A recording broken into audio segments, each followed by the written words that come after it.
Picture a cold, windy day in mid-February 1934. The Great Depression hangs over America like a gray shroud.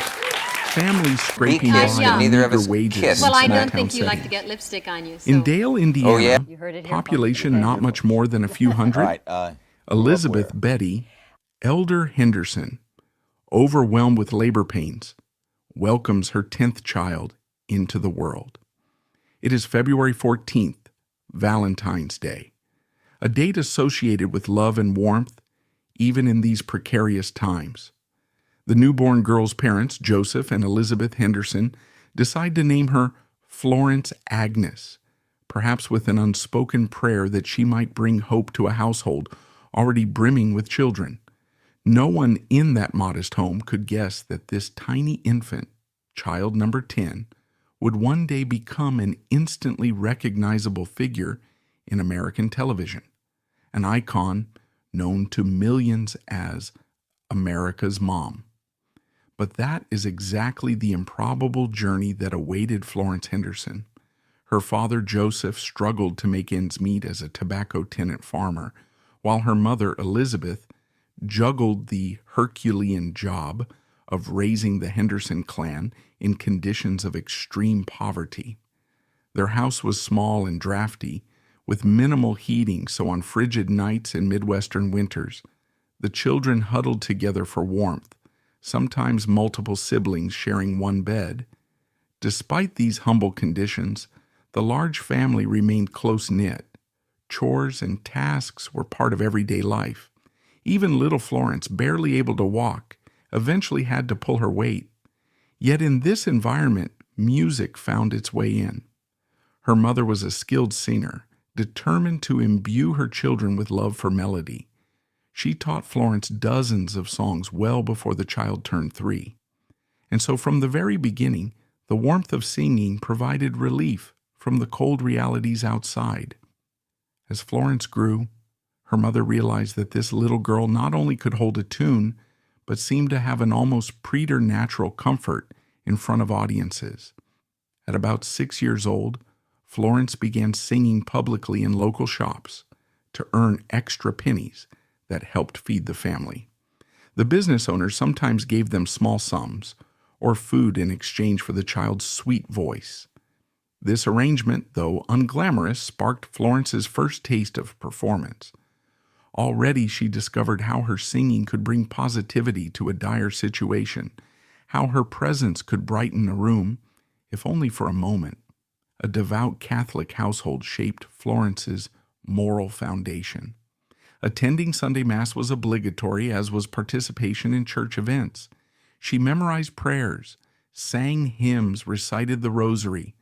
This devout upbringing stuck with her. She never lost her faith even after she soared into the bright lights of show business, a realm that often clashed with conventional religious values.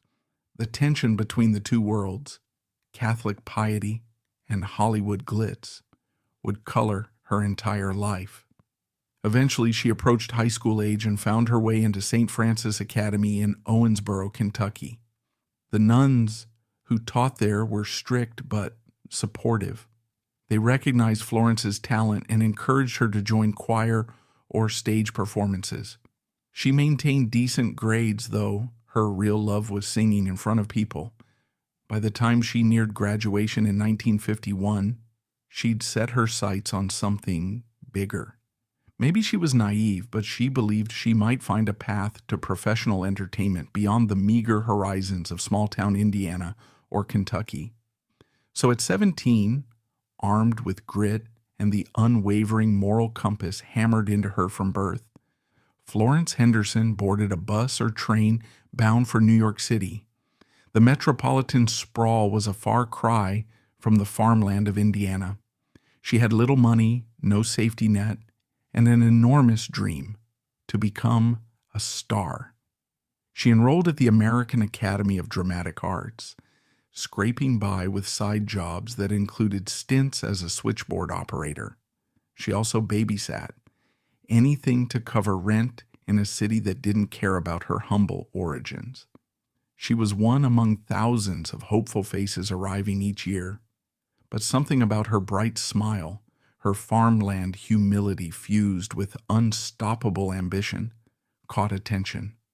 Within a year or two, she secured her first taste of real success, a minor part in the 1952 musical Wish You Were Here. Though the role was small, the experience validated her choice to leave home.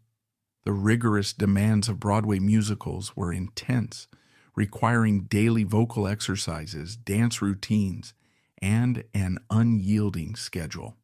Henderson thrived, feeding off the applause, soaking in every note of feedback from directors. Then, in 1954, she landed the lead in Fanny, a significant Broadway production that established her as a legitimate musical theater performer. This star turn opened more doors. She quickly became known for her pristine soprano and for exuding a girl-next-door warmth on stage, the same warmth that would later define her best-known TV persona. But every silver lining comes with a storm cloud. Doctors discovered that the young performer had a bone deformity in her inner ear, which threatened to destroy her hearing, effectively ending her singing career. The fear was overwhelming, but she mustered the same resolve she'd used to face earlier hardships. Surgeons performed a delicate operation that saved her hearing. This brush with calamity led Florence to appreciate even more deeply the gift of her voice, forging a determination to push further in show business. Encouraged by her Broadway successes, Henderson started crossing over into television. Her small-screen debut in a 1958 televised adaptation of Little Women introduced her to a broader American audience. She played a sweet, gentle character, an apt reflection of how viewers would come to see her. The synergy with TV producers grew, and she found hosting gigs, variety show appearances, and other cameo roles. By the early 1960s, Hollywood was flirting with her potential for bigger comedic roles. Her comedic timing and easy sincerity made her perfect for sitcom concepts that were swirling around. Then came a pivot in 1969 that would define her entire career, the Brady Bunch. Sherwood Schwartz, the show's creator, had wanted to cast Shirley Jones of the Partridge Family, but Jones turned it down. Henderson landed on the producer's short list as an alternative. She was uncertain about the premise. A widowed mother with 3 girls marries a widowed father with 3 boys, forming a blended family. On paper, it seemed silly, but comedic possibilities and sweet family values were there. She shot the pilot, though she doubted it would get picked up. Meanwhile, she took a role in the musical film Song of Norway, requiring her to travel in Europe. For that film, she drastically cut her hair to facilitate wearing multiple wigs, reasoning, I might as well do it, because no immediate roles in the States are lined up. Fate had other plans. The network greenlit the Brady Bunch. Summoned back to Los Angeles, Henderson had to don a voluminous wig for the entire first season to hide her near-bald scalp. The show premiered in 1969, introducing America to Carol Brady, arguably the ultimate TV mom. Audiences immediately embraced her maternal charm, earnestness, and unwavering positivity. She wasn't brash or sarcastic like some TV wives of the era. She was supportive, moral, easygoing but firm, someone you'd want as a real-life mother figure. Henderson's personal circumstances provided an ironic twist. She was, at that time, already mother to 4 children with her husband, theatrical producer Ira Bernstein, whom she'd married in 1956. Yet, her real family lived in New York while the Brady Bunch shot in Los Angeles. Rather than uproot them, she decided to commute every weekend. So from Monday to Friday, she was Carol Brady in L.A., shooting the show, and on weekends, she flew across the country for her real mother duties. That schedule was brutal, sometimes leaving her exhausted, but she felt it was necessary to keep both her career and her real family afloat. On set, Henderson developed a genuine closeness with the child actors playing her TV kids. Barry Williams, who portrayed Greg Brady, famously developed a teenage crush on Henderson during the show's run. He was 15, she was 36. He once invited her out to dinner, and in a spirit of humor, she agreed, describing the outing as innocent but sweet.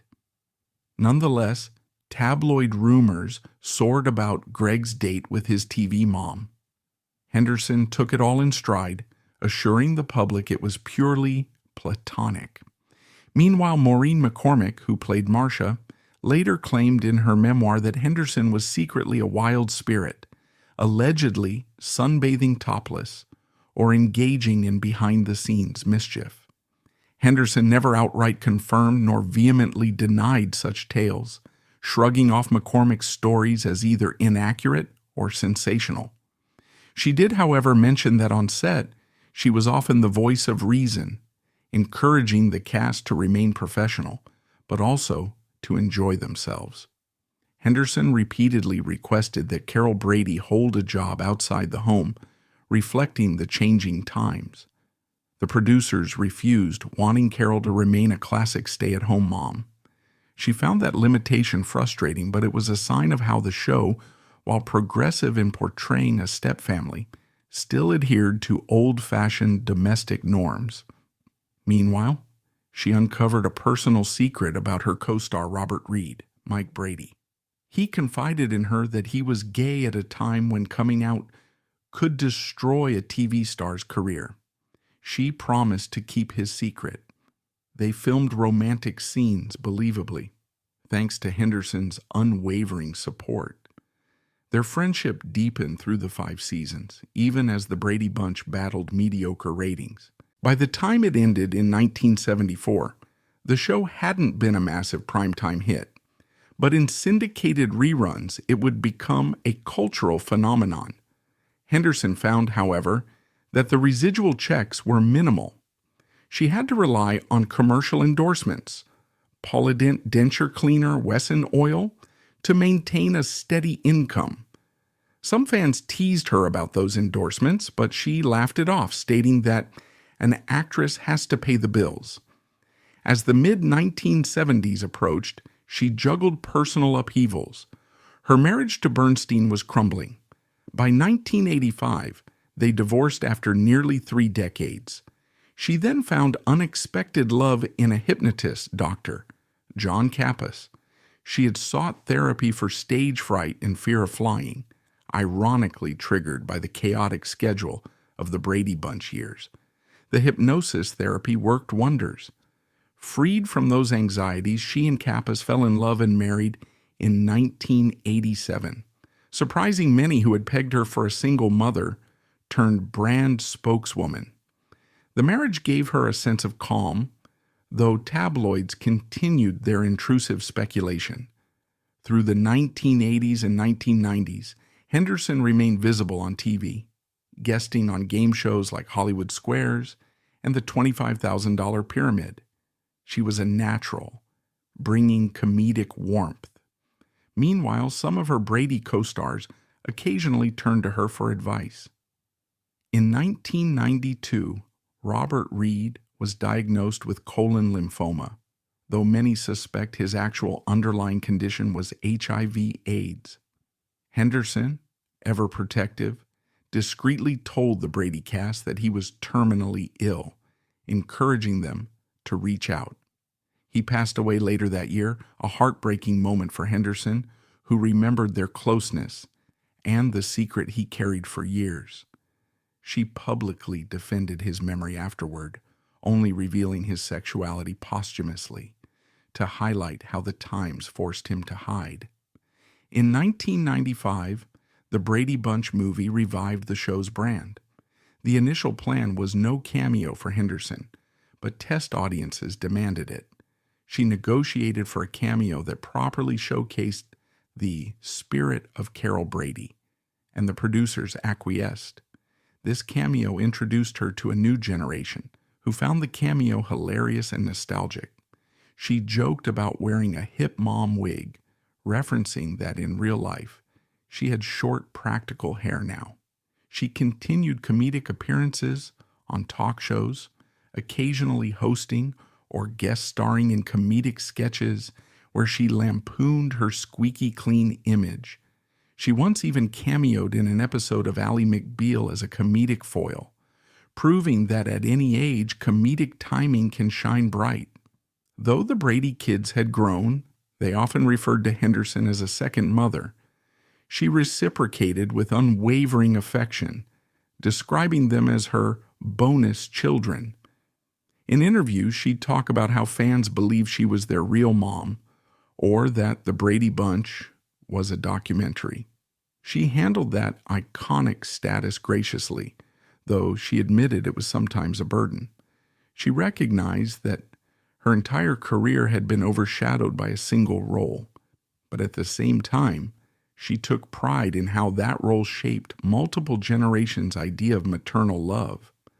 Polls in the 1990s and early 2000s often ranked Carol Brady among the top most influential TV mothers. Henderson's comedic presence and motherly counsel in episodes about chores and dating hammered home a vision of a stable, supportive mother figure that many viewers lacked in real life. Of course, it wasn't all perfect sunshine behind the scenes. Henderson was aware of the rumors swirling around her own set behaviors. She read McCormick's claim that Henderson engaged in topless sunbathing near the Brady set. She found it both amusing and exasperating, shrugging that memory is subjective, and that if she had a wild streak, it hardly affected her role. She recognized that child actors sometimes perceived adult behavior in ways that might get distorted over time. She let it slide. While Henderson was building her comedic brand, she also overcame personal tragedies, divorces, friends passing away, the heartbreak of Robert Reed's closeted life.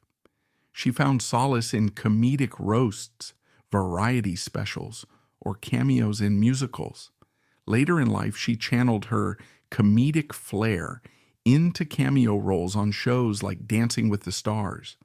In her 70s, she'd do a quick comedic dance cameo, wowing watchers who admired her unstoppable zest. She was known to say that aging is just a number, and that comedic skill only deepens with experience. She also poured her energies into philanthropic endeavors, supporting Catholic charities, children's hospitals, and occasionally advocating for senior citizens' well-being. She parted ways with illusions that she must remain the perfect Carol Brady. She embraced her senior years as a wise mentor figure, still comedic, still disarmingly warm. Then came the final day, November the 23rd, 2016. Henderson had just done some light holiday prep, maybe planning a quiet Thanksgiving. She felt a wave of fatigue. By Thanksgiving morning on November 24th, it worsened, and she was rushed to Cedars-Sinai Medical Center in Los Angeles. Doctors tried to stabilize her, but her heart was giving out. That same day, ironically on a holiday about family, she succumbed to heart failure. The news stunned fans. She had seemed so vibrant, so unstoppable. The tributes poured in from every corner. Old fans, new fans, cast members from the show, comedic partners, younger comedians who admired her comedic timing, game show hosts who recalled her friendly competitiveness. Everyone recognized that America had lost one of its original, enduring mothers on TV. Her passing hammered home how deeply Carol Brady had woven into American pop culture. For decades in syndicated reruns, families had watched the Brady Bunch around dinner time, hearing that iconic theme song, seeing Henderson's bright grin as the screen transitions from her square to the kids' squares. She was a fixture in the collective memory, an embodiment of maternal good humor. Yet behind that, she was also the real Florence Henderson, a farm girl from Indiana who overcame dire poverty, soared on Broadway, faced potential hearing loss, overcame multiple heartbreaks, rebranded herself on television, and found comedic success again and again. She believed wholeheartedly in the family comes first ethos, both in how she lived and the roles she chose. She found a second wind in comedic cameo appearances, bridging the gap between 1970s camp and 21st century self-awareness. Even in her final years, she was as gracious as ever, quick to share comedic anecdotes about Barry Williams's teenage crush, or the times she had to do motherly interventions off set.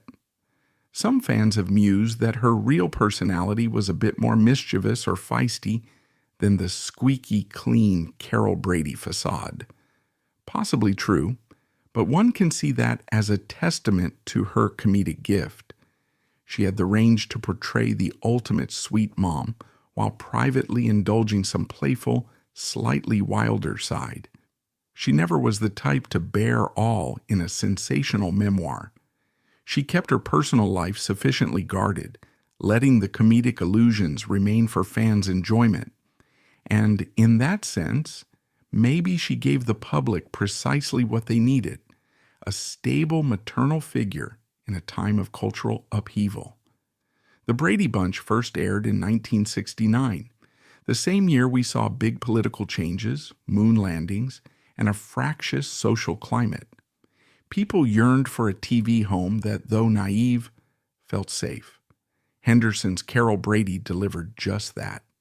In the end, that is Florence Henderson's legacy.